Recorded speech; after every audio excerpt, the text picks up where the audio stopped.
आज आपण जून 2025 दुसऱ्या बॅचचा आलेला पेपर डिस्कस करूया. पहिला प्रश्न आलाय, आय-सी कॅरेक्टरिस्टिक्स टिंब-टिंब हे आहे. अवजड, संथ, कधीही गरम न होणे यापैकी नाही. तर याचं उत्तर आहे कधीही गरम न होणे. कारण का आयसीचं ते एक वैशिष्ट्यच आहे की ते गरम होत नाही.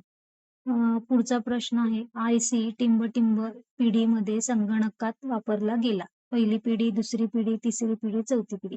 याबद्दलचा एक शॉर्ट व्हिडिओ देखील आपल्या याच्यात आहे आणि एक लॉंग व्हिडिओ सुद्धा याचं पूर्ण डिस्क्रिप्शन दिलेलं आहे की पहिली पिढी कुठली, दुसरी कुठली, तिसरी पिढी, चौथी पिढी, पाचवी पिढी, प्रत्येक पिढीमध्ये काय काय वापरलं गेलं आणि कसे इम्प्लिमेंट होत गेले हे सगळं आपल्या चॅनलवरती generation of computer and types of कॉम्प्युटरमध्ये एक्सप्लेन केलेलं आहे.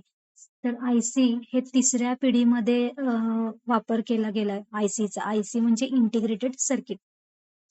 पुढचा प्रश्न सलग त्यालाच जोडून आहे. आयसीला टिंब-टिंबने पुढील पिढीत बदलले गेले. म्हणजेच आयसीच्या नंतर काय वापरलं गेलं पुढच्या पिढीत म्हणजे चौथ्या पिढीमध्ये. तिसऱ्या पिढीमध्ये आयसी, तर आयसीच्या नंतर काय? तर पहिली ऑप्शन दिले transistor, integrated circuit, micro processor की वरीलपैकी काही नाही. तर आयसी नंतर चौथ्या पिढीमध्ये मायक्रो प्रोसेसर वापरले गेले. त्यामुळे याचं उत्तर आहे मायक्रो प्रोसेसर. पुढचं आहे, आयबीएम कंपनी कशाचे प्रोडक्शन करते? तर मायक्रो प्रोसेसर, ऍप्लिकेशन, प्रोग्राम की ओएस. तर आयबीएम ही कंपनी मायक्रो प्रोसेसर प्रोडक्शन करते. पुढचा आहे, आयसीचा वापर टिंब-टिंब जनरेशन मध्ये केला गेला. पुन्हा तोच प्रश्न आहे, दुसरा जो होता तोच. फर्स्ट, सेकंड, थर्ड आणि फोर्थ. तर याचं उत्तर आहे थर्ड जनरेशन. पुढचा प्रश्न आहे, एम एस वर्ड मध्ये आपण पेजसाठी साईज सेट, इथं चुकून परीक्षेमध्येच असं डॅश आलेलं आहे. तर इथं प्रश्न आहे की पेजसाठी साईज सेट टॅब मध्ये करतो पेजचं सेट. तर चूक की बरोबर ना? अर्थातच याचं उत्तर चूक आहे, कारण का पेजची साईज सेट मधून नाही केली जात, पेज लेआउट टॅब मधून केली जाते, लेआउट टॅब मधून केली जाते. पुढचा प्रश्न आहे, एम एस वर्ड 2019 मध्ये आपण सिलेक्टेड मॅटरसाठी टिंब-टिंब डायलॉग बॉक्स मधील font, font size, font style आणि इतर ऑप्शनचा उपयोग करू शकतो. तर ऑप्शन आहेत फॉर्मॅटिंग, चेंज केस, स्टाईल की फॉन्ट. पहा हे सगळे ऑप्शन कशात आहेत हे विचारले गेलेले आहेत. Dialog box, font, font size, font स्टाईलचा ऑप्शनचा वापर करू शकतो. तर हे कुठून होतं? तर फॉन्टच्या ग्रुपमधून. त्याच्यानंतर पुढचं आहे, एम एस वर्ड मध्ये टिंब-टिंब ही अलाइनमेंट नाही. लेफ्ट, राईट, बॉटम की जस्टिफाय. आपण नेहमी वर्ड मध्ये एक 4 प्रकारच्याच अलाइनमेंट असतात. एक लेफ्ट, सेंटर, राईट आणि जस्टिफाय. तर बॉटम ही अलाइनमेंट नाहीये. बॉटम ही अलाइनमेंट एक्सेल मध्ये वापरली जाते. तर याचं उत्तर आहे अलाइनमेंट नाही म्हटलंय त्यामुळं बॉटम हा पर्याय येईल. पुढचा आहे, एम एस वर्ड मध्ये बुकमार्क हा टिंब-टिंब टॅब मध्ये सापडतो. इन्सर्ट, होम, व्ह्यू की लेआउट. बुकमार्क हा देखील ऑप्शन आपल्याला इन्सर्ट मध्येच मिळून जाईल. त्याच्यानंतर एम एस वर्ड मध्ये बॉटम थिकनेस ही ऑप्शन टिंब-टिंबने दिली जाते. साईज, विड्थ, हाईट ही यापैकी नाही. तर बॉर्डरची थिकनेस आहे ती विड्थ मध्येच दिली जाते. पुढचा आहे, एम एस एक्सेल मध्ये ओरिएंटेशन बदलण्यासाठी टिंब-टिंब ग्रुपचा वापरतात. तर page setup, scale to fit, sheet option की यापैकी नाही. तर एक्सेल मध्ये आणि वर्ड मध्ये सुद्धा 2 प्रकारचे ओरिएंटेशन आहे आणि ते सुद्धा पेज सेटअप मधूनच बदलले जातात किंवा या ग्रुप मधून वापरतात. पुढचा आहे, एम एस एक्सेल मध्ये स्केल टू फिट ग्रुप कुठे सापडतो? File menu, print option in file menu, page layout tab की व्ह्यू टॅब. तर पहा हा scale to fit group option आपल्याला पेज लेआउट टॅब मध्येच मिळेल. पुढचं आहे, एक्सेल मध्ये शीट टॅब स्क्रोल बटन कुठे सापडतो?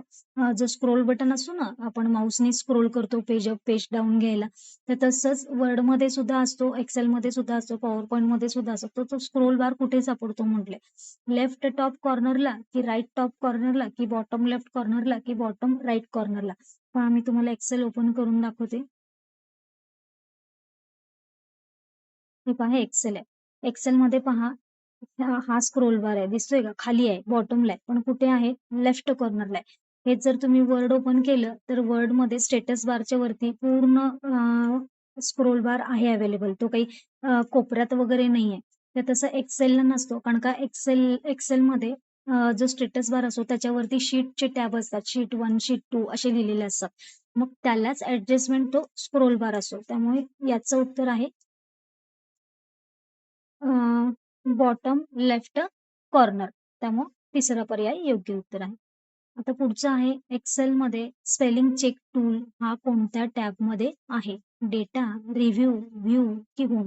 तर स्पेलिंग चेक ऑप्शन हे वर्ड, एक्सेल, पॉवर पॉइंट मध्ये हे रिव्ह्यू टॅब मध्येच आहेत. पुढचं आहे एमएस एक्सेल मध्ये सम फॉर्म्युला लिहिताना A1 ते A10 ही सेल रेंज कशी लिहितात? पहा, ज्यावेळेस आपण सम करतो त्यावेळेस सगळ्या जी रेंज असते त्याला बिटवीनचं जे चिन्ह दिलेलं असतं ते कोलनच्या स्वरूपात दिलेलं असतं, म्हणजे ह्या रेंज पासून ते ह्या रेंज पर्यंत. तर ही रेंज कशी लिहितात ते A2 कोलन A10 अशी A1 कॉमा A10 अशी दिली जात नाही. A1 डॅश A12 पण अशी दिली जात नाही. A1 अंडरस्कोर A13 पण अशी दिली जात नाही ज्यावेळेस कुठलाही फॉर्म्युला लागेल त्यावेळेस. पुढचा आहे पीपीटीचा वापर कशासाठी केला जातो? स्लाइड, डॉक्युमेंट फाईल्स की प्रेझेंटेशन? तर पीपीटी फाईल कशासाठी वापरतो? ऑब्व्हियसली प्रेझेंटेशन करण्यासाठी. त्याच्यानंतर पीपीटी फाईल्स ह्या टिंब प्रकारचे सॉफ्टवेअर आहे. MS Word, PowerPoint, Excel की ऍक्सेस? नक्कीच पीपीटी फाईल हे एमएस पॉवर पॉइंट हे या प्रकारचे सॉफ्टवेअर आहे. पीपीटी म्हणजे टिंब, PowerPoint picture, bitmap image, bitwise image की यापैकी नाही? तर पीपीटी म्हणजेच पॉवर पॉइंट पिक्चर. पुढचं आहे प्रेझेंटेशन मध्ये स्पीकर नोट टाकता येते, बरोबर की चूक? तर बरोबर आहे, प्रेझेंटेशन मध्ये आपण स्पीकर नोट टाकू शकतो. तर प्रेझेंटेशन फाईल टिंब प्रकारच्या सॉफ्टवेअर मध्ये तयार होते. कोणत्या? Presentation graphics program, word processor, browser की डेटाबेस? नक्कीच याचं उत्तर असणार आहे प्रेझेंटेशन म्हणल्यानंतर प्रेझेंटेशन ग्राफिक्स प्रोग्राम. पुढचा प्रश्न आहे इंटरनेट हे टिंब टाईप ऑफ नेटवर्क आहे. लॅन, वॅन, मॅन की VSNL? नक्कीच याचं उत्तर असणार आहे वाईड एरिया नेटवर्क, म्हणजे दुसरा पर्याय. कारण का इंटरनेट हे मोठं जाळं आहे. इंटरनेट हे टिंबनी बनलेले असते. नेटवर्क, केबल, सीपीयू की सर्व्हर? इंटरनेट हे नेटवर्क्सनी बनलेलं आहे. इंटरनेट हे टिंबचे जाळे आहे. ॲडॉक नेटवर्क, वायरलेस नेटवर्क की इंटरकनेक्टेड नेटवर्क की मोबाईल नेटवर्क? पहा, इंटरनेट हे वायरलेस आहेच आहे, पण ते इंटरकनेक्टेड आहे, एकमेकांना कनेक्टेड आहे, खूप मोठं जाळं आहे, त्यामुळे त्याला इंटरकनेक्टेड असं बोललं जातं. त्यामुळे इंटरनेट हे इंटरकनेक्टेड नेटवर्कचं जाळं आहे. पुढचं आहे इंटरनेट हे जगातील सर्वात मोठं नेटवर्क आहे. तर बरोबर की चूक? हो, नक्कीच बरोबर. इंटरनेट हे जगातलं सगळ्यात मोठं नेटवर्क आहे. इंटरनेट हे विविध प्रकारच्या टिंबने बनवलेले असते. नेटवर्क्स, केबल, सीपीयू की सर्व्हर? पुन्हा तोच प्रश्न आहे. तर इंटरनेट हे नेटवर्क्सने बनलेलं असतं. तर हे असे होते या बॅचचे 25 प्रश्न.